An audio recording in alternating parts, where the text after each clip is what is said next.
Boa tarde, amigos. Estamos aqui de volta e esta semana está rica em novas inconveniências a serem comentadas aqui. Eu acho a coisa mais notável é que em todo este episódio, vamos dizer, do dinheiro das Farc que teria sido passado ao PT para a campanha de 2002, até agora a única coisa que se investigou foi quem foi o agente que passou a informação para a revista Veja. Exatamente como no famoso caso do Duda Mendonça, só quem foi punido foram os investigadores, que foram mandados, sei lá, para Belém do Pará, no interior do Amazonas, etc, etc. O PT nunca foi investigado, nunca foi punido e dificilmente será, pois não existem instituições com força e independência suficiente para enfrentar esta máquina descomunal construída ao longo de 40 anos, certo? Com a ajuda e a complacência daqueles que nominalmente seriam os seus adversários. Porque o PT soube explorar tão bem esta coisa da vitimização que qualquer candidato petista que venha da classe pobre, depois que ele chega a deputado, senador, governador de estado, se enche de dinheiro, ele ainda continua sendo o coitadinho e todo mundo tem que passar a mão na cabeça dele. A Emiliana Benedito da Silva, do alto da sua cátedra de governador de estado, ela dizia que ela era uma mulher negra e favelada. Era mentira, ela era negra ainda, sinceramente. O cargo não muda a cor das pessoas, mas muda muito o seu estatuto social. Ela não era favelada de maneira alguma, não era um pobre coitado, ao contrário, era uma autoridade. E explorar essa condição dupla, na qual o sujeito é ao mesmo tempo a autoridade capaz de intimidar o cidadão e é o pobrezinho merecedor da pena e do perdão, né? Perdão automático por tudo que ele faça, isso aí é de uma crueldade psíquica, é de um maquiavelismo psíquico absolutamente notável. E a carreira de muitos desses políticos, não só do PT, da esquerda em geral, é baseado sobretudo nesse jogo, em que ao mesmo tempo ele faz você se sentir culpado pelas dificuldades que ele teve na infância, as quais eu, aliás, também tive, mas ninguém aqui foi culpado, e nem o PT foi culpado, foi uma coincidência. Mas eles fazem você se sentir culpado pelas dificuldades que eles tiveram na infância e, ao mesmo tempo, fazem você sentir medo da autoridade que eles exercem agora, e andam sempre com um porrete ameaçador, como esta semana o seu Aloysio Mercadante andou brandindo contra o deputado Fraga, Alberto Fraga. Quer dizer, o que o Alberto Fraga fez foi avisar que tinha certos documentos oficiais da ABIN que revelariam esta conexão financeira PT-FARC. Isso foi o grande crime do deputado Alberto Fraga. Então, no Brasil, você denunciar um crime, o que acontece? O crime não vai ser investigado, é você que vai ser investigado e punido. E eu não tenho dúvida de que o encaminhamento das coisas será assim. Por que é assim? Porque o PT, ele se construiu como um Estado acima do Estado.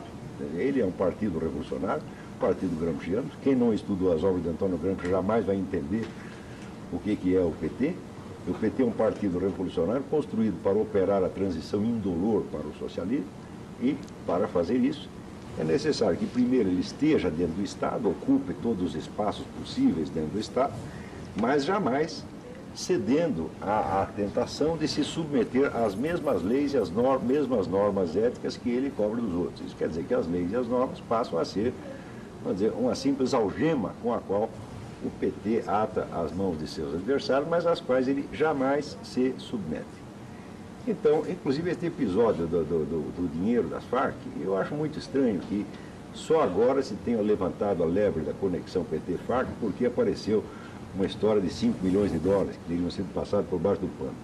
Eu acho que antes disso o PT já havia cometido crimes infinitamente maiores, tá certo? Inclusive um estelionato eleitoral monstruoso que enganou o país inteiro, dizendo que não tinha nenhuma conexão com as Farc, e tem essa conexão desde o começo da década de 90, quando foi fundado o Foro de São Paulo. Ora, na página do PT na internet ainda está publicada esta declaração, né? A verdade sobre a Colômbia, as Farc e o PT. Onde diz o seguinte: junto com o PT, o Partido dos Trabalhadores não tem vínculo algum com as Forças Armadas Revolucionárias da Colômbia, FARC. junto com uma centena de partidos e movimentos de esquerda da América Latina, entre os quais o PT, o PSB, o PPS e o PDT brasileiro, as Farc fazem parte do Foro de São Paulo. No Foro convivem organizações de perfil político e ideológico bastante distinto. O Partido Socialista Chileno, do presidente Ricardo Lagos, por exemplo, participou de algumas reuniões. Todas essas organizações não estão unidas por nenhum laço orgânico, pois o foro é justamente um foro de debate, não uma estrutura de coordenação política internacional. Isso aqui é uma fraude, é um estelionato monstruoso, porque basta confrontar este documento com as atas do foro e você verá que as atas são constituídas, em 80% ou 90% delas são constituídas de resoluções assinadas pelos participantes da Assembleia. É um foro de debate que sempre termina com uma resolução unânime. Resolução é uma ordem, é uma instrução aos partidos membros e não apenas a ata de um debate. Debate é um simples confronto de ideias, do qual não tem que sair resolução nenhuma. Resolução é uma decisão prática que tem que ser executada, como, por exemplo, a de Pula na eleição presidencial, ou a de condenar o governo da Colômbia como terrorista de Estado, porque ele combate as pobrezinhas das Farc, e assim por diante. Quer dizer, essas resoluções compõem exatamente, literalmente, uma estrutura de coordenação política internacional, que é o que este partido fraudulento diz que o Foro de São Paulo não é. Quer dizer, se não é, então por que ele não publica no próprio site as atas do Foro de São Paulo? Essas atas chegaram até a ser escondidas. Durante mais de um ano, o site do Foro ficou fora do ar. Quando eu comecei a usar material de lá e citá-lo nos meus artigos no Globo, o site do Foro de São Paulo desapareceu, forosaopaulo.org, desapareceu do ar durante um ano e depois voltou bastante expurgado, quer dizer, está lá só uma parte do material hoje. Felizmente nós havíamos copiado já uma boa parte e publicamos aí no www.mídiasemmascara.org. Se não fosse isto aqui, se não fosse esta nossa iniciativa, os documentos do foro estariam desaparecidos. Agora, o mais curioso é que o site do Foro São Paulo, quando você rastreia, né, pelo número IP, etc., já sabem quem são os responsáveis. É seu José Genuíno e seu Luiz Inácio Lula da Silva. Esses são os donos do site do Foro São Paulo, né? Então, quer dizer que a participação deles no foro é profunda, eles sabem exatamente do que se trata no foro e estão aqui mentindo para a população. Se este assunto, Foro de São Paulo, tivesse sido discutido nas eleições de 2002, o senhor Lula não se elegeria nem vereador. Como isto foi escondido, então foi possível vender à população aquele mito de que Lula mudou, Lula agora é bonzinho, Lula é conservador, etc, etc, etc. E todo mundo caiu nisso. Isso é um estelionato. Se isso for investigado a fundo, aí você tem elementos não só para fazer o impeachment do senhor Lula, mas para fechar o Partido dos Trabalhadores como organização fraudulenta. Então, e olha, esta não foi, vamos dizer, a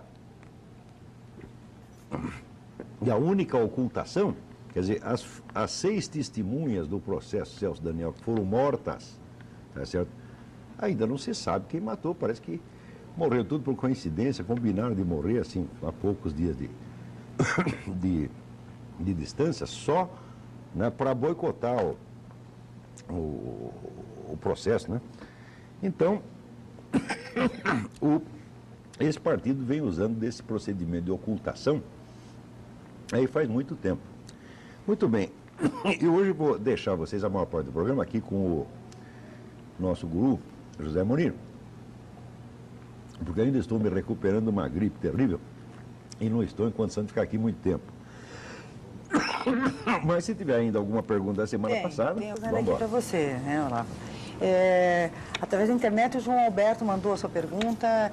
Caro professor Olavo, eu gostaria de fazer uma pergunta sobre um assunto que, na minha opinião, mereceria até um programa especial. Como é que uma ideologia tão macabra quanto o marxismo pode estar associada no imaginário popular, ao menos no brasileiro, à ideia de justiça, luta pela liberdade, ética e moralidade? Como foi possível incutir no subconsciente das pessoas de forma tão profunda e errada essa associação? Houve contribuição do vocabulário politicamente correto nesse processo? Como é que a esquerda conseguiu, por outro lado, vincular a direita à ideia de corrupção, violência e crueldade? Como é que, quando se quer criticar qualquer político, basta dizer que ele é ou tornou-se direitista? Bom, isso aí, para explicar isso aí seria longo e você tem razão dizer que isso merece só um programa, mas merece um programa integral só para isso. Mas, para começar uma explicação, há um fator que não pode nunca ser esquecido, que aqui jamais houve no mundo uma organização como a KGB. A KGB chegou a ter 500 mil funcionários dentro da União Soviética e mais de 5 milhões de colaboradores informais espalhados aí pelo mundo. Nunca houve uma organização desse tamanho. E todo este negócio da propaganda comunista no Ocidente, tanto a propaganda explícita quanto a propaganda velada, tudo isso veio da KGB. E a KGB tinha verbas ilimitadas, quer dizer, é impossível calcular o total, vamos dizer, do orçamento da KGB. Nunca nenhuma organização pró-capitalista ou cristã e tal teve, vamos dizer, 1/1000 desses recursos no mundo. Então foi uma coisa assim, um ataque maciço. Tá certo? Quando a gente rastreia isso, a gente vê que a penetração da KGB na mídia do Ocidente foi monstruosa. Por exemplo, o escritor Vladimir Bukovsky, que foi o primeiro a fazer pesquisa nos arquivos de Moscou, ele descobriu simplesmente que toda a imprensa social-democrática, a imprensa, vamos dizer, esquerda light da Europa, toda ela era subsidiada pela KGB. Quer dizer, a KGB tinha os jornais comunistas e ainda tinha os jornais da esquerda light, que de vez em quando faziam de conta que estavam contra, né? Fingiam que estavam contra a União Soviética só para poder apoiá-la nos momentos decisivos, né? Eles não pensem que a propaganda ostensiva é tudo. Muito melhor do que a propaganda ostensiva é, às vezes, você pagar para um sujeito se fazer, até de seu inimigo, não o inimigo ostensivo, mas o inimigo branco, tipo tucano, né, em cima do muro. O sujeito fica em cima do muro durante 30, 40 anos e quando chega um momento decisivo em que é preciso um apoio, vamos dizer, público à política comunista, aquele sujeito é mobilizado. Isso aconteceu, por exemplo, houve um juiz da Suprema Corte americana, esqueci o nome do sujeito, Frankfurter, Felix Frankfurter. Ele nunca foi comunista, não era nem esquerdista, era um sujeito tucano mesmo, em cima do liberal-democrata, social-democrata. E o Frankfurter era casado com uma mulher que era meio de miolo mole. Então os comunistas vamos dizer, cercaram a mulher do sujeito e a chantagearam durante a vida inteira. E nos momentos decisivos em que precisava legitimar alguma posição comunista, com o pronunciamento de um homem respeitado, tido como apolítico, eles acionavam o Felix Frankfurter.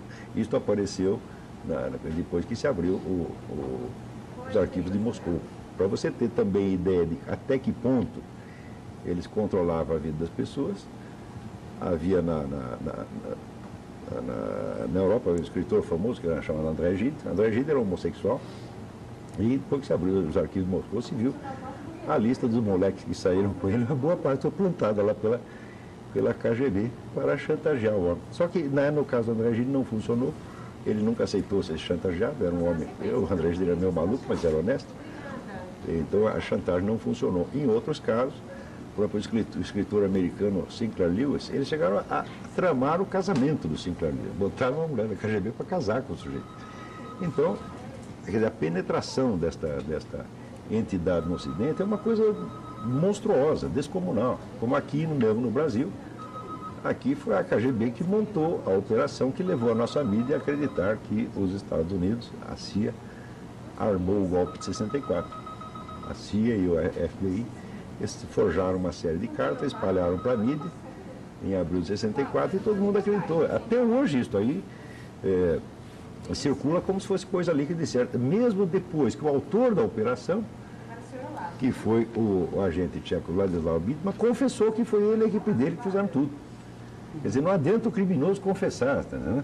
O outro continua acusado, né? Isso é um caso estranho, isso aí só a propaganda esquerdista que consegue esses feitos. Nunca houve nenhuma organização no mundo capaz de enfrentar um negócio desse. Você pensa que a CIA pode, vamos dizer, CIA tem algo a enfrentar, tem condição para enfrentar a KGB? A CIA é apenas um dos inumeráveis serviços secretos que tem nos Estados Unidos, tá certo? E os recursos dela, vamos dizer, comparar a KGB é a mesma coisa que você comparar, sei lá, um posto de gasolina com a Arábia Saudita, não tem proporção. Né? Se você juntar os movimentos anticomunistas que houve no Ocidente, foram sempre movimentos pequenos, isolados, separados uns dos outros. Nunca houve uma coordenação como a KGB, como existe ainda. Você não pensa que isso aí acabou. Depois se desmantelou a União Soviética, não se demitiu um office boy. da KGB. Estão todos lá com todo o dinheiro que tinha antes. Todo o dinheiro não, porque uma boa parte do dinheiro da KGB veio para o Ocidente sob a forma de firmas, é a maior operação de lavagem de dinheiro da história. Tem muitas multinacionais que estão operando no mundo e que são, vamos dizer, a mão da KGB que está lá e ninguém sabe. Eu lhes recomendo sobre isso o livro do Vladimir Bukovsky, Julgamento em Moscou. Isso, além dos livros que eu já mencionei aqui, do Harvey Clare, que são os Annals of Communism, da Universidade de Yale. Mas a documentação sobre isso é muita e o conhecimento que se tem disso no Brasil é zero. Então as pessoas estão julgando a coisa totalmente sem perspectiva. Tem gente no Brasil que, se você fala de propaganda comunista, de presença da KGB, o sujeito ri. Mas aquele é o riso do caipira, que ele não sabe como uma coisa existe, então, está falando que tinha propaganda comunista aqui, quer. Eles são os palhaços, desconhecem o assunto na sua totalidade. Saiu até uma tese, né, de um sujeito, eu não lembro o primeiro nome, mas o sobrenome era significativo, chamava-se Pato, não sei o que, doutor, não sei o que, Pato. Né? E ele publicou uma tese que chamava Em Guarda contra o Perigo Vermelho. Então ele estudava o movimento anticomunista no Brasil, nos anos 30, 40, 50, né? E estudava todo o movimento anticomunista, fazendo abstração do movimento comunista. Então só dizia o que a propaganda anticomunista afirmava. E nunca dizia se aquilo é verdade ou não. Quando você vai conferir hoje, você vê que tudo o que os caras diziam, mesmo as coisas que pareciam mais malucas, hoje tem uma prova de que era verdade. Então é preciso confessar, como até a escritora americana Susan Sontag, que sempre foi esquerdista pra caramba, foi uma espécie de Jane Fonda da literatura, ela, uns anos atrás, eu acho que a Susan Sontag morreu outro dia, né? Morreu recentemente. Mas assim, né? uns 2 ou 3 anos antes de morrer, ela fez uma confissão. Ela disse, olha, quem, durante todas essas décadas, lesse somente a revista Seleções, conheceria melhor a realidade do comunismo do que aquele que lesse os livros e os jornais que nós fazíamos. Porque as Seleções diziam a verdade, nós não. Esta é a verdade. Continuando aqui, eu vou registrar aqui a participação da Ione do Centro Cívico. Vi algumas reportagens sobre a ligação do PT com as Farc e acho que, se realmente for verdade essa informação, tudo em torno de nós torna-se assustador. A população tem que tomar conhecimento deste assunto. Eu não perdi. Ela comentando só sobre a ligação do PT com as Farc, que ela você liu, tem toda a razão. e dizendo que é assustador, se isso for verdade, né? Que a gente tem que comentar. Tem que ser investigado, quer dizer, não é questão de acusar as pessoas assim a esmo, não. Tem que investigar direitinho. Não pode, porque eu tenho certeza que dentro do PT tem muita gente que não tem a menor ideia disso, não sabe que isso aconteceu e não sabe nem direito o que é o Foro de São Paulo, porque os caras, os representantes que vão para o Foro de São Paulo são elites, são a nata, né? Vai os caras de cima, vai o Gilberto Carvalho, vai o Marco Aurélio Garcia, vai o Zé Dirceu, o próprio Lula. E a massa dos militantes não é informada disso. Tem muita gente que acha que o PT é uma espécie de partido trabalhista do tempo do Getúlio Vargas, trabalhista inglês, né? E não, esse é um partido revolucionário, um partido gramsciano, que está inspirado todinho na estratégia de Antônio Gramsci, que ele está aplicando com enorme sucesso, porque ao longo desse tempo ele conseguiu desativar praticamente todas as forças políticas que poderiam se opor aos seus planos, e conseguiu controlar a mídia, as universidades, vamos dizer, a administração federal, enfim, tem todo, e no fim das contas a justiça. Né? Então, hoje não há mais quem possa investigá-lo, muito menos puni-lo. Agora, tem o seguinte, não é que ele consiga fazer grande coisa, não. Ele conseguiu controlar a situação de tal modo que ele não faz nada, não consegue fazer nada, mas ele também não deixa ninguém fazer nada. Então, a história do Brasil é essa, quer dizer, o PT simplesmente entupiu o fluxo da vida nacional. O que ele não pode fazer, ninguém pode fazer. E ele não deixa ninguém mais fazer nada. Tá certo? E, a esta altura, a gente pode reclamar. Mas reclamar é uma coisa. Agora, punir esses crimes é outra, completamente diferente. E a Rosa do Juvevê, ela pede para você comentar sobre a ida de homens para Cuba para se especializarem em defesa. Ela pergunta por que para Cuba e qual a sua opinião. Veja, na Venezuela, já a integração da polícia secreta do seu Chávez com a de Cuba já chegou a tal ponto que os oficiais investigadores cubanos, mandados pelo governo Fidel Castro, eles têm jurisdição dentro da Venezuela. Eles podem investigar cidadãos cubanos e venezuelanos, e podem prender venezuelanos dentro do território da Venezuela. O que estão fazendo aqui é preparar exatamente isso. Não é isso? Porque agora esse pessoal eles estão tão poderosos que já perderam totalmente a vergonha. Esse seu Mauro Marcelo, que é o presidente da BIM, ele não devia ter ocupado o cargo, o diretor da BIM não devia ter ocupado o cargo por um minuto, porque tão logo nomeado, o seu primeiro ato oficial foi fazer um discurso de propaganda petista. Como é que o sujeito continua no cargo depois disso? Continua só porque ninguém tem força mais para se opor à vontade imperial do PT. Mas que isso é uma imoralidade, que esse cidadão mostrou a sua total falta, vamos dizer, de idoneidade para dirigir um serviço secreto. Um diretor de serviço secreto não pode ser um propagandista partidário, não. Ele não devia estar lá para trabalhar para o PT, mas sim para trabalhar pelo Brasil. E o fato é que ele praticamente declarou que está lá para trabalhar pelo PT, que é o que ele está fazendo. E qual é o serviço que faz para o PT?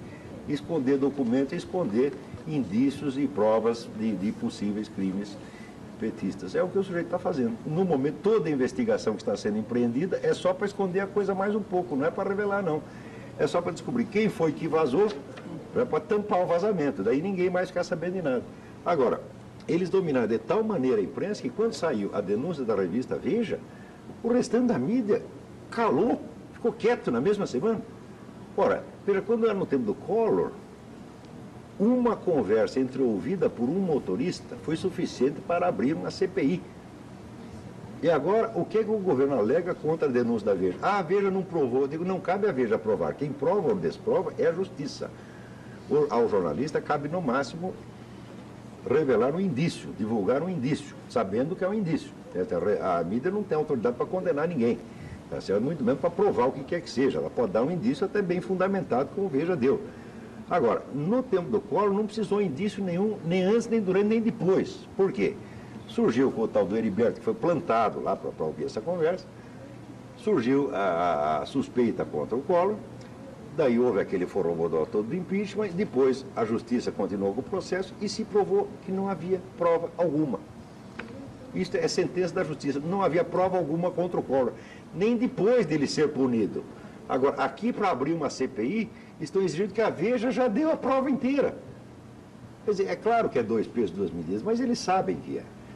E sabe o que essa gente faz quando vê alguém exigindo, cobrando do PT? Ah, vocês agiram de tal maneira contra o Collor, agora vocês querem, vamos dizer, uma lei especial para vocês. Eles riem disso.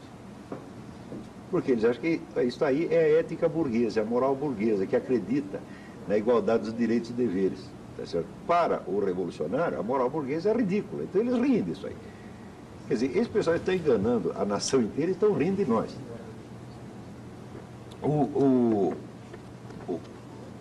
Eu não me lembro o nome do Relações Públicas do PT, que em resposta a um artigo meu, escreveu uma carta ao Globo dizendo exatamente isso aqui. O Foro de São Paulo está enganado, o Foro de São Paulo é apenas um centro de debates.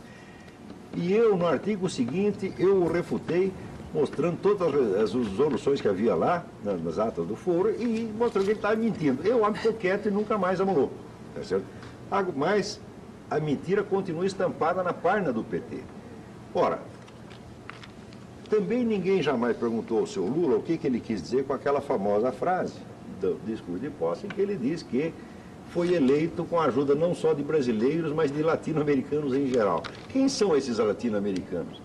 É óbvio que ele está se referindo ao próprio Foro de São Paulo, tá certo? A turma das Farc, a Fidel Castro, etc, etc, etc. Quer dizer que o sujeito vai lá e confessa que houve uma ajuda estrangeira, que houve uma intervenção estrangeira durante a nossa eleição e ninguém reclama.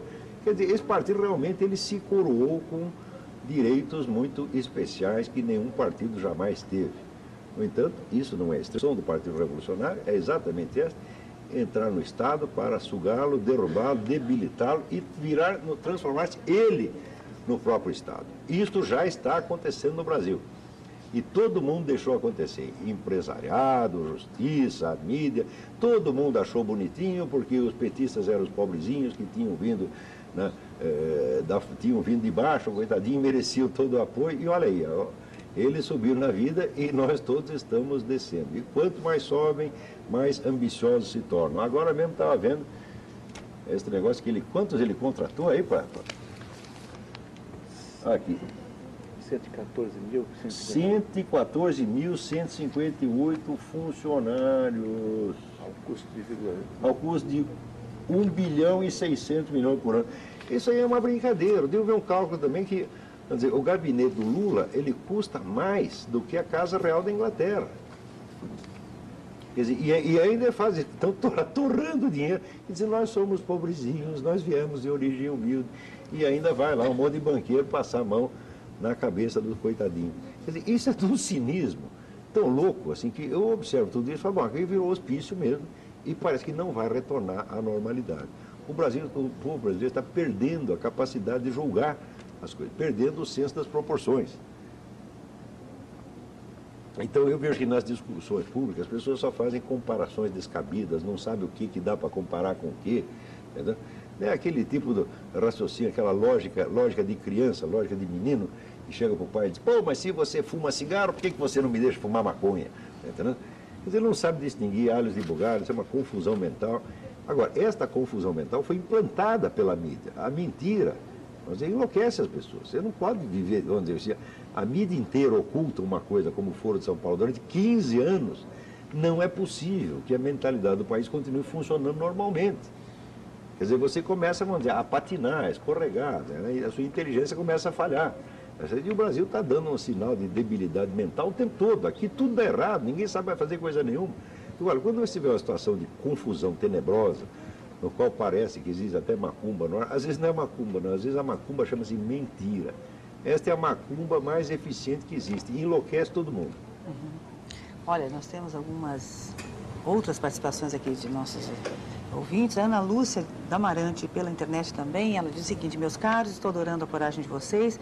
Poderiam comentar a sujeição da empresa dita séria a esse governo?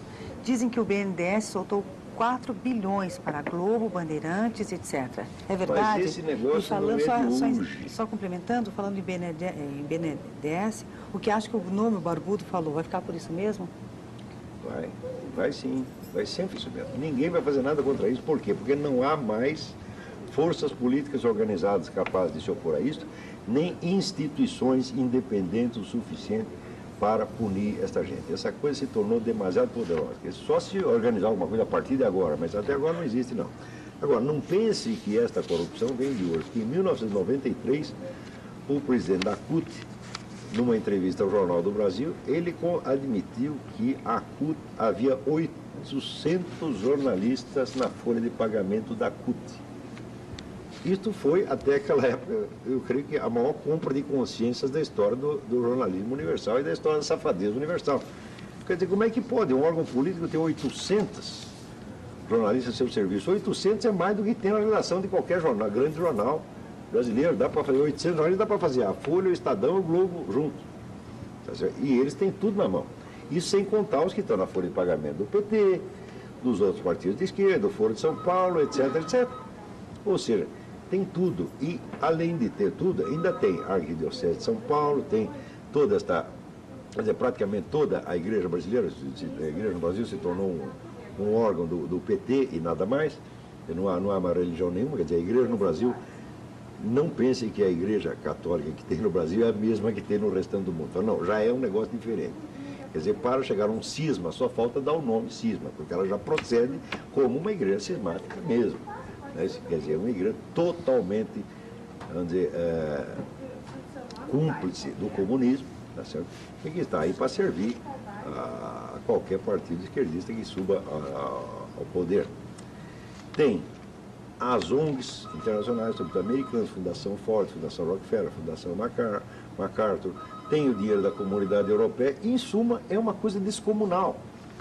E é por isso que, contra todo este negócio, só tem este programa aqui feito por pessoas que trabalham de graça. Porque, vamos dizer, para comprar horário na televisão, quem é que pode? Você pega os grandes canais de televisão, viraram órgãos de propaganda comunista, mesmo assumida. E não dão esse nome porque não tem coragem, porque eles querem mentir. Tá certo? Então, por exemplo, toda esta onda anti-americana que sai no Brasil, 90% das notícias que saem contra os Estados Unidos nesse país são falsas. É só você ter tempo e examinar as fontes de uma por uma. Eu me lembro aquela história, por exemplo, do Donald Rumsfeld, que passou em todos os canais a história de que houve um bate-boca entre ele e os soldados americanos lá no Iraque, porque os soldados estavam revoltados com a falta de equipamento. Não é nada daquilo, mas nada. Quando você vê a transcrição do que os caras falaram, não foi nada daquilo. Quer dizer, esses jornais todos estão mentindo. Eles foram dominados por uma elite mesmo esquerdista disposta a usar esses jornais como instrumento de transformação social, instrumento de manipulação. Isso é feito conscientemente, não é uma questão apenas ter um viés, ter um preconceito. Não, isso é uma coisa deliberada, porque é constante demais. Tá certo? Os caras sabem o que estão fazendo. Então, meu amigo, sobretudo os senhores que são os donos dos canais de televisão, sabe o que os senhores são? Ó, vou dizer aqui, ó. Useful idiots. Todos os donos dos grandes canais de televisão são idiotas úteis. Os senhores são manipulados por jornalistas espertos. Eles ajudam o senhor a ganhar dinheiro. E, como você acha que dinheiro é tudo, o senhor entrega o poder na mão deles. E eles usam esses canais de televisão para acabar com a classe burguesa a qual os senhores pertencem. Não que eu ache a burguesia linda. A burguesia é uma bela porcaria. Porém, os burgueses, pelo menos, eles querem apenas ganhar dinheiro. Agora, esta elite comunista que está subindo, eles querem dinheiro, querem poder, querem a nossa vida, querem a nossa mente, querem a nossa alma, querem tudo. Tá certo? Então, eu prefiro os velhos burgueses, né, que se contentam com ganhar dinheiro, mas pelo menos deixavam a gente falar o que queria, sempre ter liberdade. Agora, a partir da hora que sobe essa elite esquerdista, a liberdade acabou. Você vai ver que nos grandes jornais e nos grandes canais de televisão, você não tem mais espaço, por exemplo, para um debate franco. Por exemplo, algum debate franco pró ou contra a invasão do Iraque? Não. Era o contra e o contra. Um lado é o contrário, o outro lado também é contrário. Então, o resultado, vocês, telespectadores brasileiros, vocês não estão sabendo de nada, vocês estão sendo manipulados por mentirosos, tá certo? Não é um outro, não, é 100%. Você pega todos os comentaristas de mídia brasileira, são só propagandistas anti-americanos e vocês acreditam. Eu digo, você pode ter todo o direito de acreditar, mas desde que você tenha a informação dos dois lados. Mas aqui não tem. Não tem nenhuma. É zero.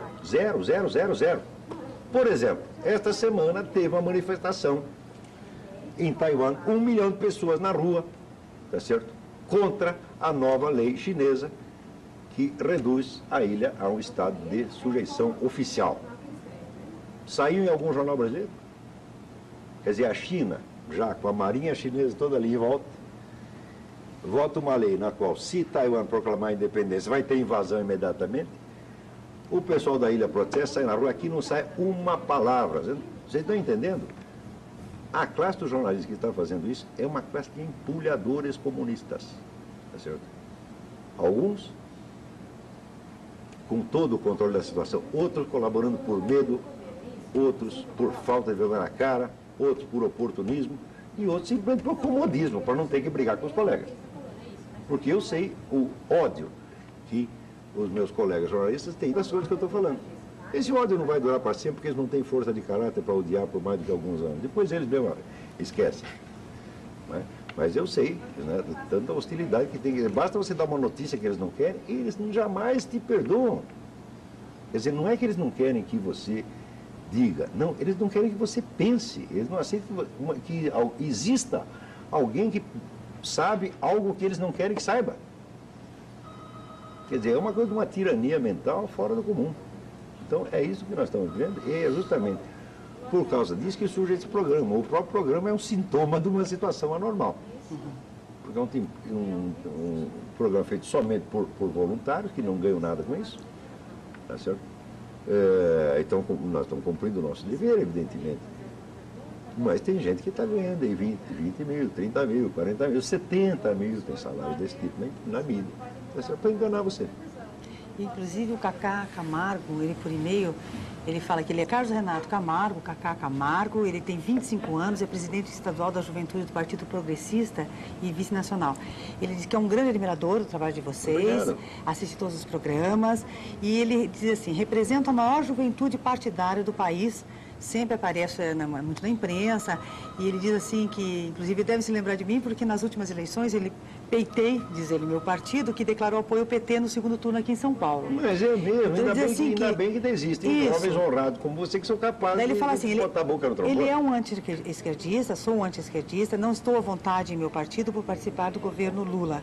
Recebi sondagens do PSDB e do PFL. Então ele gostaria de saber, Olavo, se vocês estão ligados a algum partido político, se você, né, e gostaria de saber como participar mais ativamente do Mídia Sem Máscara, principalmente lá em São Paulo, porque ele é de São Paulo, o Cacá Camargo. Para você participar do Mídia Sem Máscara na internet, é só você escrever para o Edward Wolff ou o Paulo Diniz, que são os editores. Você pode escrever, por exemplo, para Wolff, wolff@mediasemmáscara.org, e manda lá as matérias que você tiver, e o Wolff vai ler, e se tiver boa, vai publicar mesmo, tá certo? Agora, você pode vir aqui nesse programa nos dar uma entrevista, contar como é que está esse negócio de juventude partidária e se ainda há condições para tocar uma organização desse tipo no país. Será um prazer recebê-lo aqui, viu? Sem dúvida. E olha, o Péricles pergunta, senhor Olavo, qual o jornal que o senhor escreve para que eu possa acompanhar?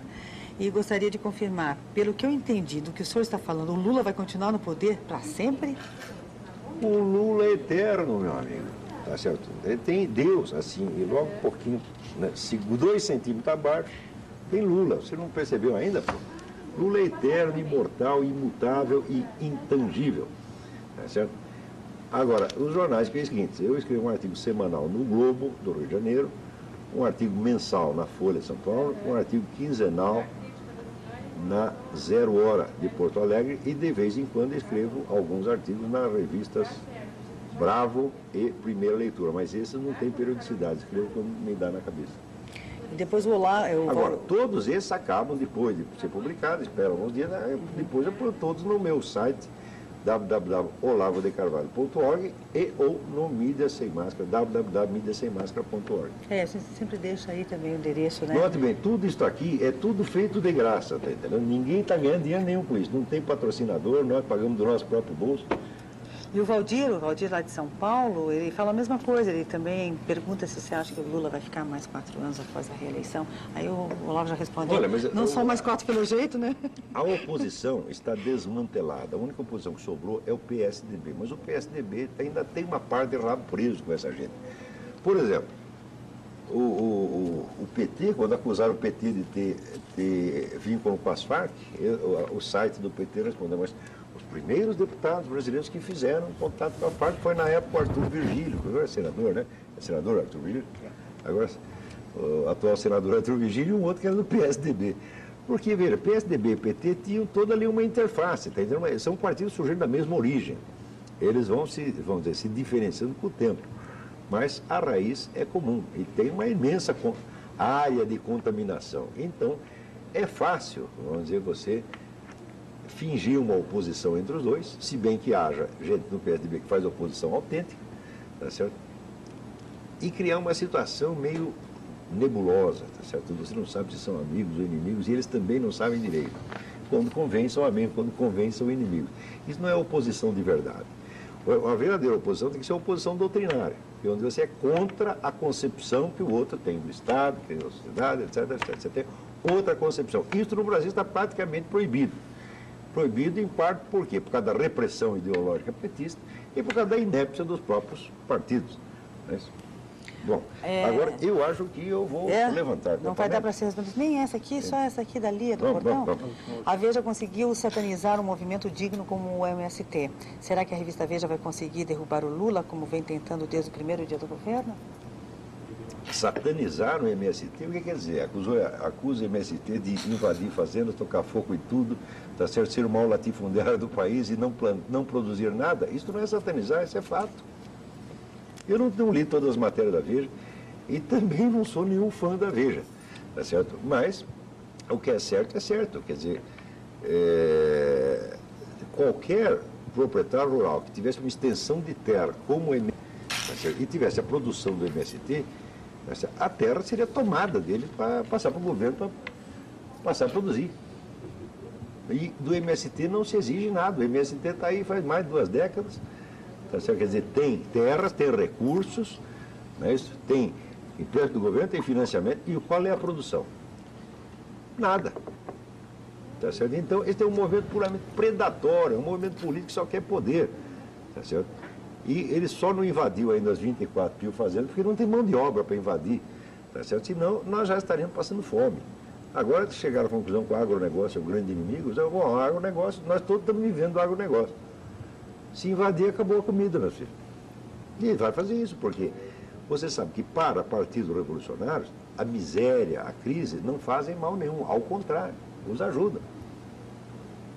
Tá certo? Então, se afundar todo esse negócio da exportação da soja, ótimo para o MST, ótimo para o PT, porque daí eles vão dizer, estamos numa grande crise, estamos passando por um período de ingovernabilidade, então precisa uma lei de exceção, e pronto, fecha o Congresso, praticamente o Congresso não precisa nem fechar, porque não existe. Então, para eles, tudo isso é bom. Agora, não adianta, senhora, o brasileiro vai muito por essa coisa emocional, quer dizer, ele mete aquele emblema do PT aqui, e cada vez que ele vê aqui no espelho, ele chora, imaginando, né, o futuro maravilhoso, sociedade maravilhosa a qual eles estão contribuindo, e as pessoas ficam comovidas com a sua própria bondade. Esse é um processo, evidentemente, psicótico. Né? Quer dizer, em política não existe essa bondade total, a santidade total, tá certo? Existe o malefício total, isso sim, mas a santidade total não é. Se você disser que um político é absolutamente mau, como por exemplo Stalin era mau, Hitler era mau, ali não se aproveita nada mesmo. Fidel Castro não se aproveita nada, Mao Tse Tung não se aproveita nada, Adolf Hitler não se aproveita nada. Tá certo? O mal existe. Agora, o bom é de bom. Existe só o menos mal. Em política se escolhe o mal e o menos mal. Agora, esse pessoal com essa, dizer, toda esta bobagem sentimentalóide com PT e MST, como se fossem pessoas santas, né? Naquele tempo não tinha quem queria beatificar o Betinho, que era um tipo absolutamente falso, era um homem de papelão, mentiroso pra caramba, né? Então, já que você gosta do Betinho, eleja ele vereador, deputado, uma coisa assim, mas não vem dizer que é santo, eu não brinque com essa coisa de santo, né? É que as pessoas já não são capazes de imaginar. Outro dia eu estava fazendo a lista de quais são os ídolos morais brasileiros. Quer dizer, pessoas que no Brasil tiveram fama de bondade excepcional. Era o Betinho, o Ulisses Guimarães, o Teotônio Vilela, né? Tancredo Neves. Então, quer dizer, o povo perdeu o sentido do que é verdadeira bondade. Idade não consegue nem imaginar. Então, quer dizer, basta um sujeito não meter a mão no bolso do outro, ele já virou santo. Então, vocês estão com um padrão de exigência moral muitíssimo baixo. Tá certo? Então, nesse padrão aqui, João Pedro Stedler e Zé Rainha e viram santos. Agora, o que fizeram de benefício para quem quer que fosse? Tá certo? Você vê como essa gente trata qualquer membro do MST que decida sair do movimento. No Rio Grande teve esse, tem um sujeito que era membro do MST, decidiu sair e largar o movimento, amarraram a mulher do sujeito numa árvore, amarraram o sujeito numa árvore e estupraram a mulher dele na frente dele. Isso está documentado no Jornal da Farsul, depois do depoimento do cara. Quer dizer, são esses que a senhora está aí idealizando. Isso é um monte de bandido. Tá certo? E não fizeram bem nenhum a ninguém. Acumularam a maior quantidade de terras que algum latifundiário já teve e ninguém exige que eles produzam nada. Como é que é isso? Ele também é 2 pesos, 2 medidas. Né? Agora, o Stedler também, com todo o poder que ele já acumulou na mão, poder, riqueza, etc., etc., ele continua sendo tratado como se fosse o pobrezinho. Como se fosse o pobrezinho desamparado. E o que é isto, pô? Pobrezinho desamparado, eu também nasci pobrezinho desamparado. Tá certo? Minha família era muito pobre quando era pequena, mas eu não vou ficar usando isso como um instrumento de chantagem. Vai dizer, vocês têm gostado do meu programa porque eu sou um pobrezinho. Que coisa mais ridícula. E pior quando o sujeito que faz isso, por outro lado, ele age como ameaçador, que esse João Pedro Stedler, ora é um coitadinho que nós temos que passar a mão na cabeça dele, ora é o todo-poderoso que vai acabar com a gente e matar 24 mil fazendeiros. Então, pelo menos decidam qual é o papel. Ou vocês são pobrezinhos para apelar à nossa piedade, ou vocês são cães ferozes querendo nos inspirar medo, porque as duas coisas ao mesmo tempo é esquizofrênico demais. É isso? Então eu vou deixar vocês aqui agora com o nosso grupo, José Munir, que tem muitos assuntos e voltarei a semana que vem. Muito obrigado. E agora então, o Munir, então, tudo bom? Tudo bem. Eu acho que há uma série de coincidências muito grandes nas perguntas de hoje. Como é possível que no Brasil dê tanto certo qualquer ideologia marxista e como é possível que haja uma pergunta como essa feita pela Lia em que ela nitidamente vê o MST como sendo uma vítima do mundo, né? E como sendo uma vítima da revista Veja, se não me engano. Eu acho que tem uma razão para explicar esse modo de pensar brasileiro, que eu acho que ele que permeia quase tudo que a gente encontra por aí, e quando alguém se refere a questões sociais. Veja, uma das características, um dos traços mentais mais claros, mais notáveis da mentalidade brasileira, é o culto à inveja. Os brasileiros são invejosos. Então, eu queria dizer isso com toda a clareza, porque somos assim mesmo, e todos somos vítimas disso, todos somos capazes de nos comportarmos assim, mesmo quando nós baixamos um pouquinho a guarda, mesmo as pessoas mais decentes e mais equilibradas, às vezes são capazes de fazer com toda a clareza, terem um comportamento completamente invejoso. Então é assim, toda vez que alguém diz que está do lado dos despossuídos, ou toda vez que alguém diz que alguém que alguém tem uma situação privilegiada, automaticamente todos os brasileiros colocam-se numa postura de apoiar qualquer espécie de perseguição. Então, qual é a matéria-prima da qual se nutre o MST? O MST se nutre da ideia de que os fazendeiros são uma porção de gente completamente má, gente que é parecida com aqueles senhores de escravos que, de vez em quando, as novelas recuperam aí na televisão brasileira, e que essas pessoas que estão invadindo as fazendas produtivas ou não, são pessoas completamente perseguidas, pobres, miseráveis e injustiçadas, quando, na verdade, essa é apenas uma espécie de fantasia que se coloca assim, porque é deste modo que a mente dos brasileiros entendem o mundo. Então, se você começa a pensar e começa a analisar os dados em si, quer dizer, o que faz o MST? O MST, ele reúne nas cidades pessoas desempregadas. Desempregadas por quê? Desempregadas por causa dos defeitos do nosso modelo econômico. Desempregadas pelo fato de que dar emprego no Brasil é uma ação de altíssimo risco. E essas pessoas, então, são convencidas de quanto elas são vítimas da sociedade e do mundo. E elas, então, são levadas pelo MST para organizar invasões que são tão absolutamente e tão claramente programadas que eles contam no jornal antes que vão fazer isso. E essas invasões, então, expansões de terras de pessoas que estão trabalhando, e essas ocupações de terras são desastrosas. Enquanto o IBAMA persegue qualquer fazendeiro que tenha cortado um pinheiro aí, vai para o Jornal Nacional como sendo um delinquente, um criminoso, esses MST cortam todas as árvores, transformam em pinheiro, matam todos os animais, consomem os animais, invadem a casa que as pessoas moravam, fazem o que bem entendem. E tudo isso ainda para serem chamados por uma parte da imprensa brasileira e por uma enorme quantidade de brasileiros de vítimas do sistema. Então, veja, como é possível que uma coisa dessa possa estar existindo? Como é possível que os brasileiros sejam capazes de comprar uma historiazinha tão primária quanto essa? Porque os brasileiros, cegos pela inveja que têm de qualquer pessoa que tenha dado certo, eles então aderem a qualquer processo persecutório, a qualquer ideia que possa dizer assim, não, nós precisamos melhorar a justiça do mundo, e a justiça do mundo é justamente perseguir aqueles que têm alguma coisa. É a mais simples e primária das atitudes humanas, a inveja, que de todos os 7 pecados capitais é o pior, porque ele não tem a virtude dos 3 que são divertidos, que são a gula, a luxúria e a preguiça. E dos 4 que sobraram, o pior de todos, porque o invejoso é aquele sujeito que não, suportando a ideia de não ter aquilo que o outro tem, ele tudo faz e todo esforço procede para que o outro perca aquilo que ele não tem.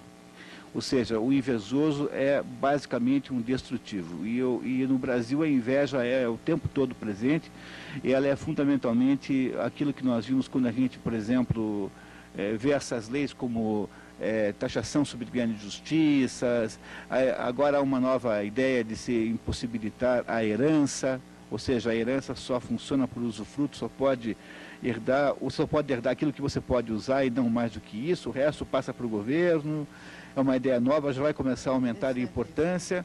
E, além disso, os impostos sobre bens luxuosos, o imposto de renda progressiva é um exercício de inveja, não tem a menor dúvida disso. Agora, não há a menor chance da gente deixar as pessoas ricas perseguindo os que deram certo, porque são os que dão certo que vão gerar o emprego para aqueles que não têm nada. Então, um país cheio de invejosos é um país que fica pobre, que é o caso presentemente, não estou fazendo nenhuma profecia, estou só constatando a realidade, e que não só fica pobre, mas é um país que fica muito mal de modo geral. Por quê? Porque todo tipo de barbaridade motivada por uma pretensa justiça passa a ser justificada e apoiada popularmente. E essa é a raiz do apoio ao MST, por exemplo. Temos umas perguntas para vocês aqui. Vamos lá. Vamos lá? O Ivan, Jardim América, pergunta o que você acha, Mulher, da legislação trabalhista, se ela é um entrave para o nosso país, mesmo sabendo que os salários brasileiros são os menores da América Latina. Pois é, os salários brasileiros são muito baixos justamente por causa, entre outras razões, da legislação trabalhista. Deixa eu ver se vocês compreendem. Toda vez que eu entro em um debate sobre esse assunto, eu sempre sugiro que as pessoas que têm amores pela nossa legislação trabalhista, é claro que eu estou aqui excluindo aquelas pessoas que vivem dela. Há uma enorme quantidade de brasileiros, que é todo o estamento jurídico do direito do trabalho, todos os advogados das duas partes, todos os juízes, procuradores, promotores, funcionários públicos, enfim, essa gente acha que não se deve mexer em legislação trabalhista porque, obviamente, isso pode gerar a possibilidade de que elas percam o emprego, né? Então, a título de autodefesa do seu emprego, elas continuarão apoiando isso. Agora, aquelas pessoas que não estão interessadas no emprego na legislação trabalhista, tipicamente, o cidadão que é empregado, que está me ouvindo agora, que tem um emprego em qualquer lugar aí, certamente você não está feliz com o seu salário. Pode ser até que esteja um outro, a maioria dos senhores certamente acham que ganham pouco.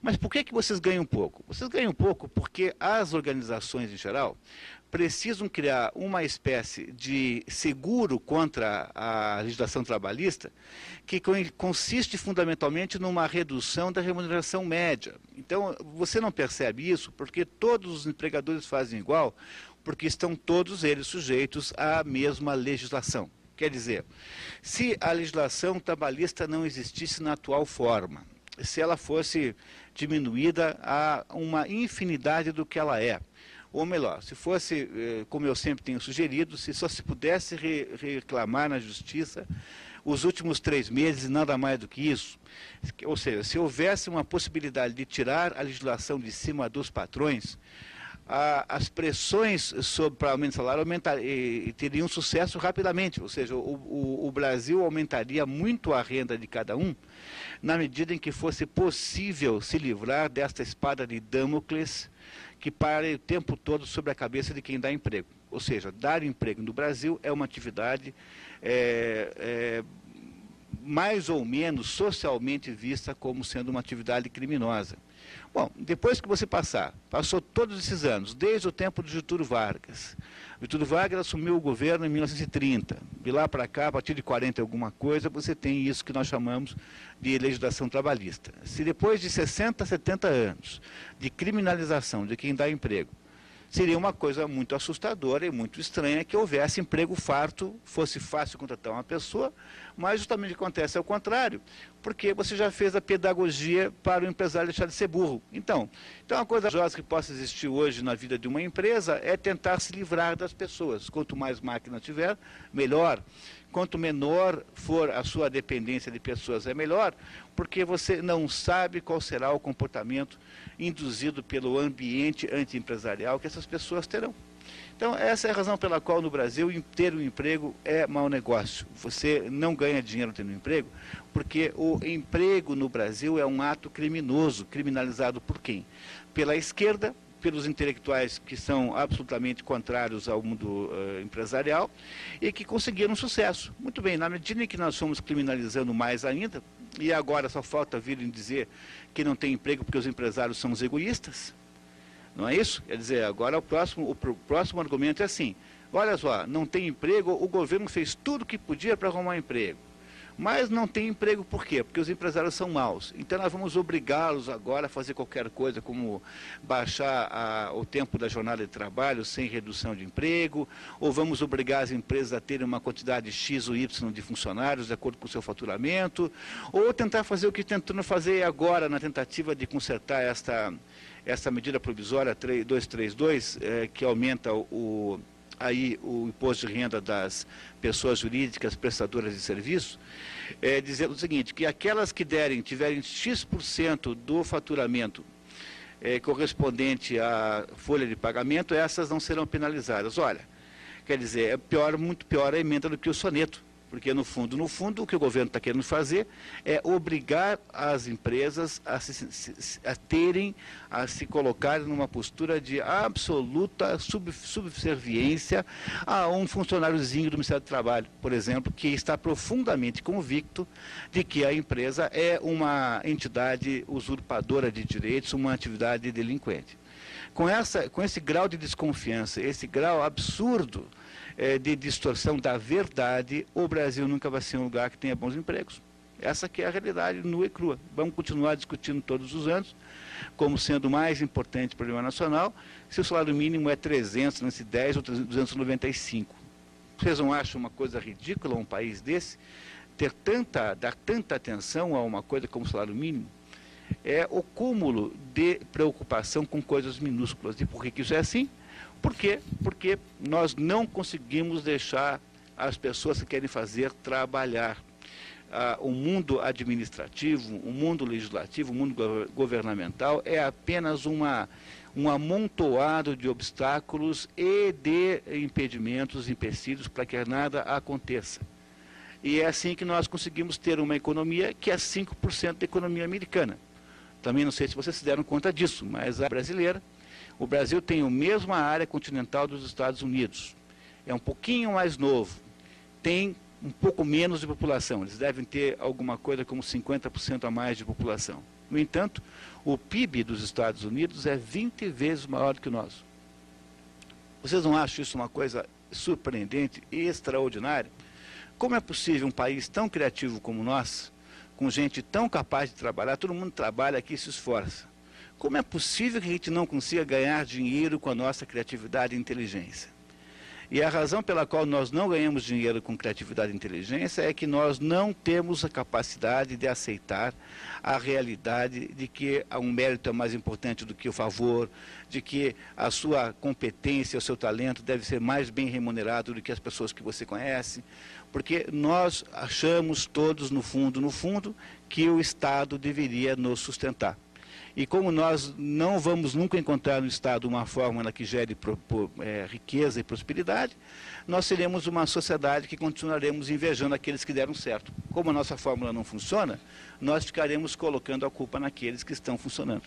E desse jeito o Brasil continuará sendo um país eco. O Brasil continuará sendo um país de renda muito mediana, um país que sempre estará muito aquém das suas potencialidades. Então, na verdade, você critica essa legislação trabalhista, né? E, na sua opinião, qual seria, então, uma forma, uma solução para isso? Mudar tudo? Como seria, você acha que funcionaria melhor? Dar liberdade para negociação total? Bom, exatamente a fórmula eu não sei, e nem seria o caso de trazer aqui, mas eu consigo estabelecer as diretrizes fundamentais que deveriam estar aí funcionando. Primeira diretriz. A diretriz é o seguinte: vamos nos tratar como adultos. Muito bem, então se um certo indivíduo, um cidadão, tem 18 anos, pode votar para presidente da República, se pode ser convocado para ir à guerra, pode doar sangue, pode comprar e vender, pode assumir paternidade e maternidade, tem direitos civis plenos e totais, por que essa pessoa tem que ser tutelada pelo Estado na hora que arruma um emprego? Ora, se você não é capaz de se defender perante o seu patrão, então você deveria deveria pedir ao Estado que também o tutelasse no resto, porque não é uma atitude de adulto. Então é o seguinte: os indivíduos fazem acordos entre si. Esses acordos podem ser de qualquer jeito. Se esses acordos forem descumpridos, aquela parte que se acha ofendida tem que ter um prazo para reclamar. Pode ir a um juiz, pedir uma intermediação jurídica, mas esse prazo não pode ser muito grande, não. Por quê? Porque se você tem, depois de 3 meses que você está empregado num determinado lugar, você não recebeu horas extras, trabalhou a noite inteira, disseram a você que o salário ia ser X e foi Y. Você foi errado de modo errado e injusto com relação àquilo que você havia combinado, você tem todo o direito de reclamar, mas só 3 meses depois, porque se você 3 meses e um dia você continua gostando dessa ideia, então você está conivente com a situação em que você se meteu. O seu direito de reclamar desaparece automaticamente, você não tem mais direito moral de reclamar. Bom, contestar isso me dizer assim, olha, mas e as pessoas que são analfabetas e são ignorantes? Bom, essas pessoas então não deviam poder votar então. Quer dizer, você dá o voto ao analfabeto, uma pessoa que é, obviamente, uma pessoa inferiorizada mentalmente. Se isso é verdade, como é que você pode aplicar nos dois casos um critério diferente? E eu sei por que você aplica nos dois casos um critério diferente. É porque no caso do Estado, o Estado, obviamente, gosta da ideia de tutelar. Quer dizer, quando você fala de legislação trabalhista, imagine você as centenas e centenas de pessoas que vivem disso, exclusivamente disso, e que ganham a vida intermediando essa tirania chamada Justiça do Trabalho, que é uma tirania, uma legislação tirânica. Ela é uma legislação voltada para tutelar as pessoas, e os seus maiores vítimas não são os empregadores. As suas maiores vítimas são os empregados, porque são essas pessoas que não arrumam mais emprego. Mas não é porque não arrumam emprego porque o patrão o colocou numa lista negra qualquer. Não arrumam mais emprego porque as outras pessoas estão percebendo o que está acontecendo, e aí quando conseguem gerar um emprego, o geram com baixa remuneração. Por quê? Porque é preciso que nós tenhamos alguma espécie de reserva, é preciso que os empregadores tenham uma espécie de, cobrem uma espécie de prêmio de seguro dos empregados para os próximos acontecimentos desastrosos que irão acontecer no contexto da legislação trabalhista. A Jaqueline do São Brás, Unira, diz que com análise deste quadro político-econômico tão nefasto que vigora no país, o que o povo brasileiro pode esperar? Um grande abraço a todos, em especial para você, porque ela é sua ex-aluna. Que bom ouvir você. Olha, eu acho assim, que as coisas não estão perdidas. Em primeiro lugar, nós temos que parar de apoiar políticos totalitários. Então, a primeira providência é não cair como bobo na conversa que essas pessoas fazem com você. Toda vez que um político vier falar com você e disser assim, que ele, na sua última gestão, produziu 200 leis sobre qualquer coisa, você já o exclui da sua possibilidade de voto, porque o sujeito que produziu 200 leis em 4 anos é aquele sujeito que gerou 200 empecilhos na sua vida, criou 200 obstáculos. Apoie aqueles políticos que não geram leis e que se esforçaram, no contrário, para retirá-las e não para colocá-las. Segundo, nunca acredite num político que diz que vai resolver o problema para você. Quando diz para você que ele vai resolver o problema do Brasil, se você o eleger, ele vai dizer assim, você me dá o teu dinheiro e eu resolvo o teu problema. Só que o problema nunca desaparece porque ele, na verdade, não está interessado em resolver o seu problema, e muito pior do que isso, porque se ele resolvesse o problema, ele não teria mais nenhum argumento para pedir o seu dinheiro. Então, o que o PT resolveu? Resolveu problemas? Resolveu. O PT deu emprego para 114.158 funcionários em 2 anos. E esses 115 mil pessoas aqui eram pessoas ligadas à militância do PT, com toda certeza. Essas pessoas estão com a vida arranjada. De onde é que veio o 1.600 bilhões que eles estão recebendo agora? Num país em que o superávit primário não paga a dívida pública. Esse 1.600.000 aqui veio do seu bolso, que está me ouvindo aqui. E como é que você entregou para o governo isso? O governo falou para você que era para o Fome Zero, falou que para você que era para acabar com a justiça do mundo, o governo disse para você que era para boas razões, e mais do que isso, não foi só o governo quem falou para você isso. Foram os economistas dos bancos que disseram para você que o governo agora tem uma coisa chamada equilíbrio fiscal, que isso é uma coisa muito boa, que o Brasil nunca teve. E então o modo de manter esse equilíbrio fiscal quer dizer, que significa arrecadar pelo menos a mesma quantidade de dinheiro que você gasta, é o modo que impede que você discuta a razão, as destinações para quais o dinheiro arrecadado vai. É mais ou menos uma espécie de lei da responsabilidade fiscal, em que o governador, o prefeito, até mesmo os órgãos estatais ficam limitados a um certo teor de endividamento, mas nunca ninguém vai perguntar para eles onde é que eles estão gastando o dinheiro.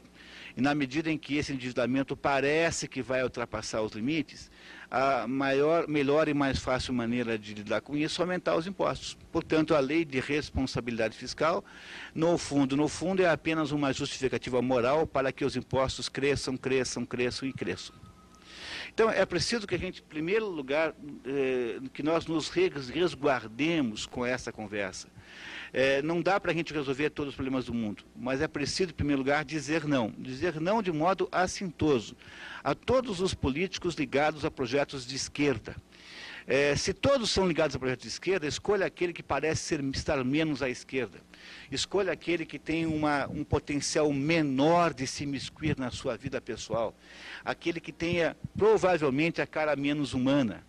Porque os mais perigosos são justamente aqueles que têm uma postura de ter um rosto completamente humano, porque é a partir deste rosto humano que eles pegarão todo o seu dinheiro para botar no bolso deles. É um golpe velhíssimo, em que a população brasileira, por ser absolutamente influenciável, é capaz de cair com uma rapidez muito grande. A Joana do Alto da Glória, ela pergunta para você se tem algum livro que você tem escrito, porque ela gostou muito dos seus comentários. Então, tem um livro chamado A Economia do Mais, que é um livro que apresenta uma maneira de produzir desenvolvimento econômico que não seja pela intervenção estatal. Então, até agora, quase sempre, quando alguém fala em desenvolvimento econômico, e isso é um defeito dos meus colegas economistas, preciso aqui me compenitenciar com eles, né? De modo geral, imagina-se que vai ser o desenvolvimento econômico seja um ato governamental, seja uma ação do governo, mas, na verdade, desenvolvimento econômico é uma ação da comunidade. É preciso entender que se a comunidade não deseja melhorar e se desenvolver, não será o governo que fará isso. O governo fará de conta que faz isso. Ele vai pegar seu dinheiro para fazer isso por você, mas vai gastar com ele e não com você. Agora, se você quer compreender de fato como faz, era bom dar uma olhada nesse livro, A Economia do Mais, editado pela Tríade Editora. Está disponível em algumas livrarias em Curitiba, se eu não me engano, tem na livraria do Chaim, que agora eu me lembro rapidamente. Ok, então tá aí o recado para a Joana. A Rosita do Cristo Reis, que quando vejo algum programa sobre política e economia, ela logo muda de canal. E hoje muito se surpreendeu pela inteligência, coerência com que as coisas estão sendo faladas, a clareza nas ideias, e que é fundamental ao bom entendimento. Parabéns ao senhor Munir. Obrigado.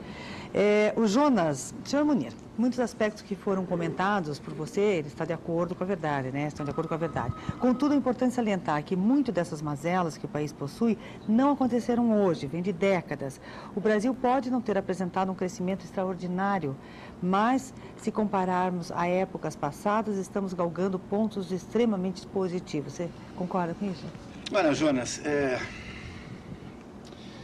a gente, como está no meio da confusão, às vezes tem um pouco de dificuldade de ver. É possível que eu esteja, de alguma maneira, desmerecendo algum ponto positivo. É verdade, pode ser. Mas eu queria muito lembrar você algumas coisas fundamentais nas quais você deveria prestar atenção. Olha só, há um economista chamado Paulo Rabelo de Castro que criou uma imagem fundamental, muito inspirada para explicar o atual estado da economia brasileira. Ele diz assim, que a economia brasileira parece com uma grande roda gigante. O que acontece numa grande roda gigante é que uma hora você está embaixo, outra hora você está em cima, mas você não para de mudar de lugar. Estando embaixo, estando em cima, a roda gigante não sai do lugar, pelo menos não deveria sair, né? Quer dizer, a sensação que você tem é que você subiu, mas logo em seguida você cai. Então, nós tivemos no primeiro ano do governo Lula um crescimento econômico igual a zero. No segundo ano do governo Lula, nós tivemos um crescimento econômico de 5%, vai sair os números agora, 5,5%, qualquer coisa. Quando você divide 0 mais 5,5 por 2, dá 2 e alguma coisa. Então, o crescimento econômico real foi 2,5%. Ora, 2,5% é um pouco mais ou menos parecido com a nossa taxa de crescimento populacional. Ou seja, sob o ponto de vista absolutamente, rigorosamente matemático, nós continuamos na mesma. Os brasileiros não enriqueceram nem um centavo nesses 2 anos. Por quê? Porque a população cresceu também, a renda per capita continua a mesma. Bom, no ano de 2005, tudo indica que, e isso o próprio IPEA, que é um órgão do governo, admite, o crescimento não será maior do que 3%, ou seja, está se aproximando da média de 2,5%. Será que ao haver qualquer distúrbio externo, porque também não deixemos de considerar que nunca houve na história do Brasil recente 2 anos tão bons sob o ponto de vista externo, ou seja, a economia internacional é uma maravilha. ela produz preços muito bons para as nossas commodities, os capitais internacionais vieram para cá com afluência, o juro americano não foi competitivo, de modo que nós não concorremos com os Estados Unidos. Enfim, será que, ao haver qualquer distúrbio externo, parece que há nuvens negras no horizonte da economia internacional? Será que nós não vamos acabar o 4º ano do governo Lula com zero de novo? Ou seja, se você vai pegar essa média toda aí, acaba dando 2%, que é a ideia justamente da roda gigante. Você nunca sai do lugar de verdade. E por que você não sai do lugar de verdade? Porque uma economia só cresce de verdade quando ela consegue botar as pessoas para trabalhar. Então, o Brasil tinha que ter um choque de liberdade de trabalho, e não um choque de restrições ao trabalho. Não pode nada. Você não sabe o que é o inferno de abrir uma empresa. Você que fez a pergunta, faça uma experiência. Abra uma empresa de mentira para ver como é que é. Você tem que pedir licença para o Corpo de Bombeiros, para os órgãos ambientais, para o governo do Estado, para o governo federal, para a prefeitura, para não sei quem. Você fica 6 meses discutindo questiúnculas do sexo dos anjos para poder abrir uma empresa. Para fechar, demora 3 vezes mais tempo. Quer dizer, como é que pode imaginar um país que vai ficar rico assim? Não dá. Quer dizer, a atual fórmula que nós temos hoje, a fórmula econômica brasileira, que consiste em o governo ficar com todo o dinheiro para ele, seja porque ele tem quase 40% de carga tributária, ou porque ele capta via mercado financeiro todo o dinheiro disponível para financiar a sua dívida. Quer dizer, esta fórmula, eu garanto a você, não vai gerar progresso nenhum. O Brasil não vai enriquecer assim. O Brasil só vale 5% do PIB americano. Você acha que isso é alguma coincidência? Agora, você me dizer que isso não começou ontem, há 2 anos, é verdade, não tenho a menor dúvida disso. Também, no entanto, eu não estou dizendo que para você que é verdade, porque eu esteja querendo aqui inocentar o PT. O PT tem 20 anos de idade, e durante 20 anos o PT, na sua ação legislativa, passou 20 anos criando um pedaço dessa situação, opondo-se a tudo quanto foi reforma, criando todo tipo de empecilho, enfatizando e apoiando todo tipo de privilégio de pessoas que vivem às custas dos outros, que eram sua base eleitoral. Quem é a base eleitoral do PT? Era fundamentalmente o funcionário público. Esse era que é o eleitor do PT. Ou seja, há 20 anos faz que o PT está criando as condições institucionais para que a situação tenha chegado no ponto que chegou. Então, não adianta ficar falando agora em herança maldita, porque isso é mentira. Não tem herança maldita nenhuma. A herança é a herança dele mesmo. Ele mesmo gerou uma herança que ele agora assumiu. Agora, é claro que também é anterior aos 20 anos do PT, claro que é. Na verdade, as origens desse fato estão na nossa maneira brasileira de ver o mundo, que acha, como o Brasil foi uma sociedade criada pelo Estado, o Estado sempre foi mais importante que a sociedade, que acha que, no fundo, ninguém tem que cuidar da sua própria vida, que é mais fácil você chamar o governo. Essa ideia que permeia toda a história do Brasil, ela foi se tornando cada vez mais sofisticada. Houve um processo de sofisticação nesta ideia brasileira clientelista e rentista. O Brasil é um país de rentistas, pessoas que acham que vivem apenas da possibilidade de usufruir do esforço alheio. Agora, é claro que, embora isso tenha histórico muito antigo, ao mesmo tempo, o processo todo se acirrou a partir do governo Juscelino Kubitschek, que foi quando nós aprendemos a fazer dinheiro falso, foi aí que começou a inflação brasileira, e, sobretudo, a partir do momento que a esquerda tomou o poder. Porque os primeiros anos de governo militar foram, de certa maneira, uma espécie de ilha de racionalidade nesse assunto. Na medida em que nós retomamos a democracia, automaticamente nós retomamos a ideia de que agora sim o Estado tinha que estar aí disponível para atender a todos. E é a partir desse momento que a esquerda toma o poder, já com o PSDB, agora com o PT, e é dentro desse contexto da esquerda que nós não vamos enriquecer nunca mais. E na hora então que tiver todo mundo do jeito que está agora, o governo vai dizer que é a culpa daqueles que não puderam fazer. Ou seja, quando o Brasil continuar assim, o governo vai dizer, está vendo? O capitalismo não funciona. Na verdade, o capitalismo nunca foi deixado de trabalhar aqui. O problema do Brasil não é excesso de capitalismo, é falta de capitalismo. É falta de iniciativa privada, não é excesso de iniciativa privada. A Isilda da Campina do Siqueira, Munir, ela diz que é impressionante a passividade com que o povo brasileiro assiste às coisas que acontecem no país.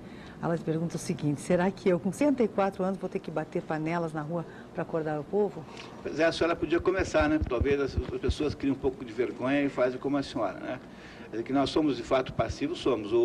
Há um comentarista lá no início da colonização do Brasil, um comentarista francês que escreveu um livro, eu sinto muito, eu não lembro agora os nomes, ele dizia o seguinte: olha, a coisa mais fácil que tem no mundo é você chegar para os índios brasileiros e convertê-los ao cristianismo. Você chega assim naqueles índios todos lá, e em 5 minutos eles viraram cristãos, todos.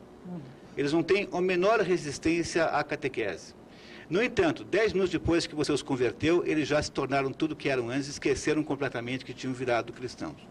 Essa nossa capacidade brasileira de não levar nada a sério, de certo modo, se é, por um lado, uma coisa muito boa, porque, afinal de contas, isso faz com que nós tenhamos uma maior predisposição a nos envolver em projetos malucos, tirânicos, sanguinários, ao mesmo tempo nos transforma em pessoas de uma docilidade, de um poder de serem manobrados extraordinários. Olha, eu vou até pedir desculpas para os nossos telespectadores, mas agora nós encerramos então as perguntas, porque o que acontece, né, Mundi, as pessoas ficam fazendo perguntas até o finalzinho do programa, não dá tempo de responder, daí elas ficam chateadas, então nós vamos interromper agora, aí na semana que vem quem quiser fazer mais perguntas pode daí ligar para cá. Vamos responder aquelas que já foram feitas, por exemplo, essa do Antônio Carlos do Batel, que pediu para comentar sobre a questão da justiça do trabalho e o nosso medo de gerar empregos. Diz ele que ele teve 2 funcionários, um trabalhou por 1 ano, ganhava R$1.000, pediu uma indenização de 21 mil. E o outro trabalhou com ele por 90 dias, ganhava R$500, pediu uma indenização de R$9.000. Então, o malefício maior de todos não é você. Eu sei que você está sendo vítima. Quem está sendo de fato prejudicado por isso é o conjunto das pessoas que trabalham no Brasil. Porque você vai chegar à conclusão de que chega de ser otário e você não... Porque, obviamente, que essas pessoas terão uma chance muito grande de ganhar essas ações na justiça. Então, como você, milhares de outros empresários pensam 20 vezes antes de gerar um emprego.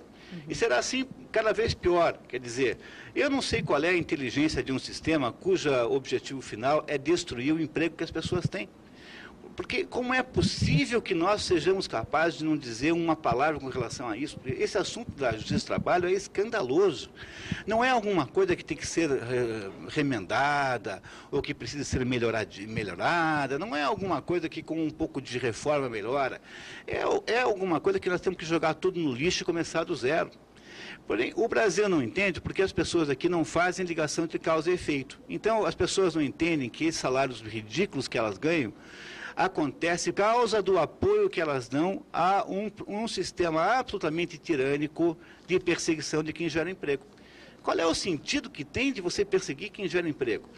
Não tem nenhum cabimento isso. E qual é o resultado disso no final das contas? É ou emprego nenhum ou emprego ruim, pois ninguém pode reclamar. Se você apoia o sistema de justiça do trabalho, você não tem o direito de reclamar.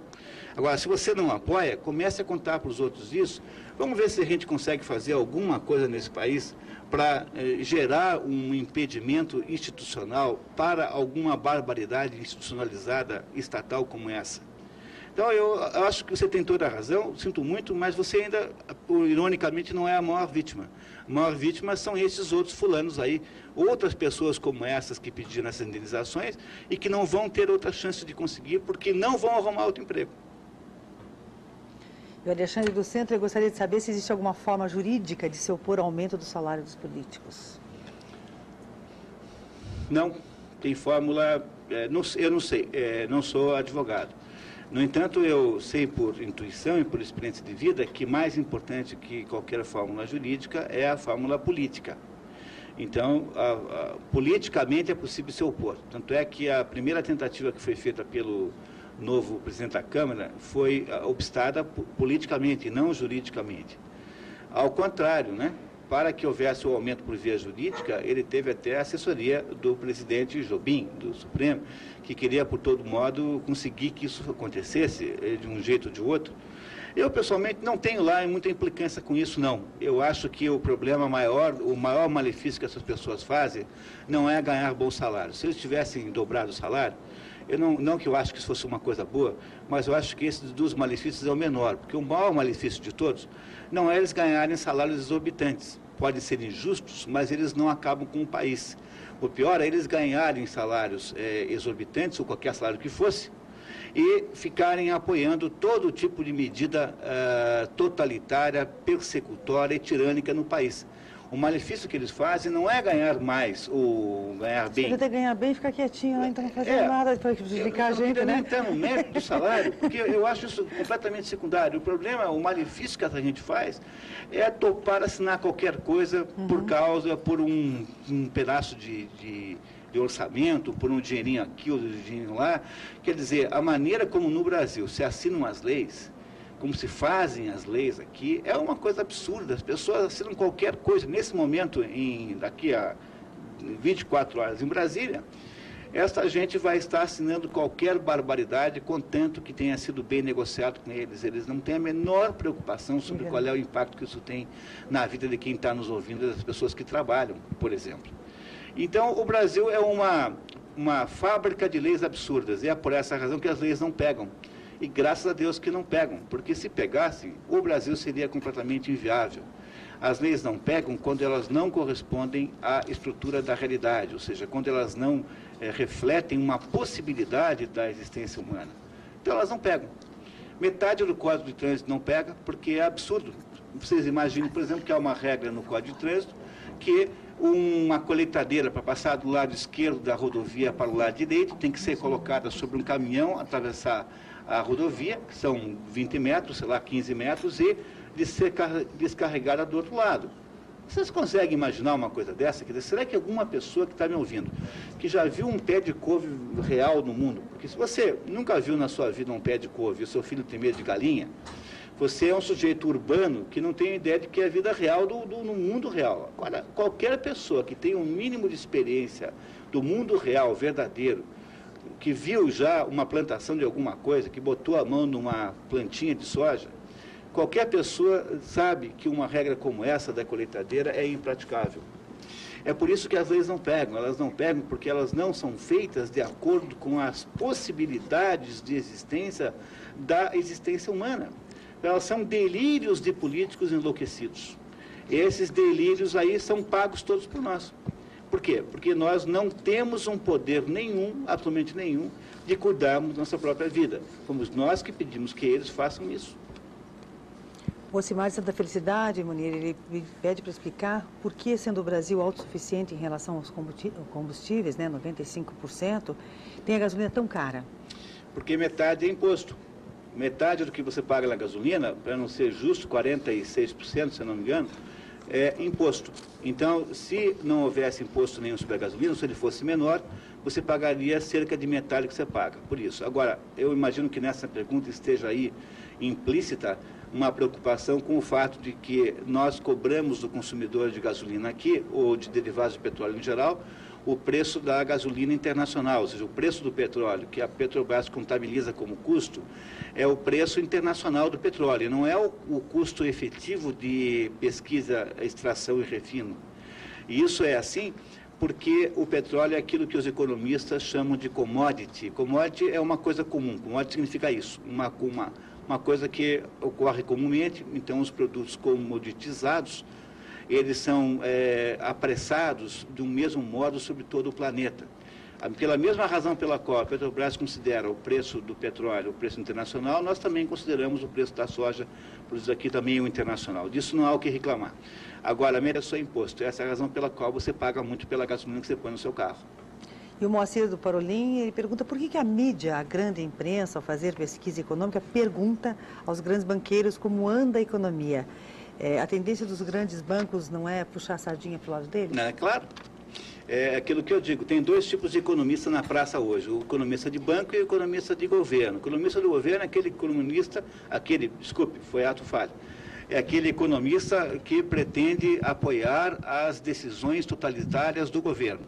E os economistas de banco representam aquelas pessoas que acham que tanto faz que governo tem aí, tanto faz se esse governo é totalitário ou não, contanto que ele remunere os seus investimentos.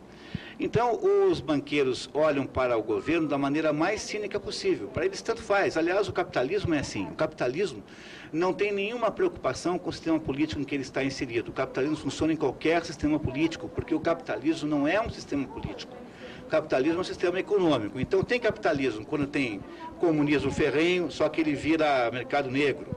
Tem capitalismo na economia mais liberal politicamente do mundo, como, por exemplo, os Estados Unidos ou a Holanda. Tem capitalismo nos países semi-comunistas, ou naqueles, por exemplo, que o comunismo é o governo, é o exército, como no caso da China. Ou seja, para o capitalista, tanto faz como é o governo.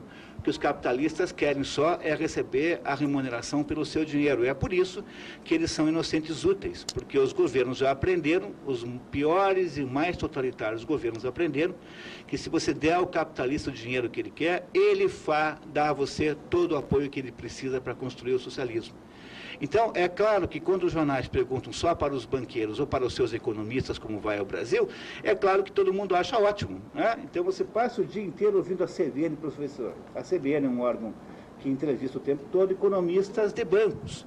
Eles acham que o governo vai muito bem, que o Brasil vai muito bem. Por quê? Porque as pessoas que têm dinheiro no governo têm uma grande probabilidade de recebê-lo de volta com lucros, com juros altíssimos. O problema do Brasil não é as pessoas que estão no sistema financeiro. O problema do Brasil são essas pessoas que estão na rua empurrando o carrinho. E essas que não saem da miséria porque o sistema as impossibilita de fazê-lo. E acho que a última pergunta que avisaram agora, nós temos 2 minutinhos para o encerramento, inclusive na cidade de São Paulo. Reprise, mas é reprise em São Paulo só, né? A reprise em São Paulo, na TVA, né? A partir das 18h30 até às 20 horas. A última pergunta, então, Munir. O João Alfredo pergunta, você acha que a única saída do Brasil é Galeão ou Cumbica? O Afonso Pena também é internacional agora. Agora é. Né? Poderia ser o Afonso Pena para dar uma cor local. Eu acho que a gente tem que fazer tudo o que a gente puder no nosso pequeno entorno. Se nós pudermos produzir no nosso entorno uma realidade, ou seja, pudermos produzir um ambiente voltado para as coisas reais, verdadeiras, estaria muito bom. Se você fizer na sua família um processo de desenvenenamento das pessoas, está muito bom. Se você puder fazer para os teus alunos na aula onde você é professor, se você fizer dentro da tua existência empresarial, criar um ambiente desenvenenado, está muito bom. Então, eu não sei quanto nós podemos fazer, mas nós podemos fazer muito mais do que nós estamos fazendo, de todo jeito. Garanto para vocês. Muito bem. Então, eu acho que agora terminamos, né? Queria, então, agradecer mais uma vez a atenção e dizer que o objetivo dessa nossa conversa hoje foi apresentar uma visão liberal dos problemas contemporâneos do Brasil, mostrando a vocês que há outro meio de fazer, sim, e esse outro meio de fazer não passa pela forma que está aí hoje em aplicação. Muito obrigado.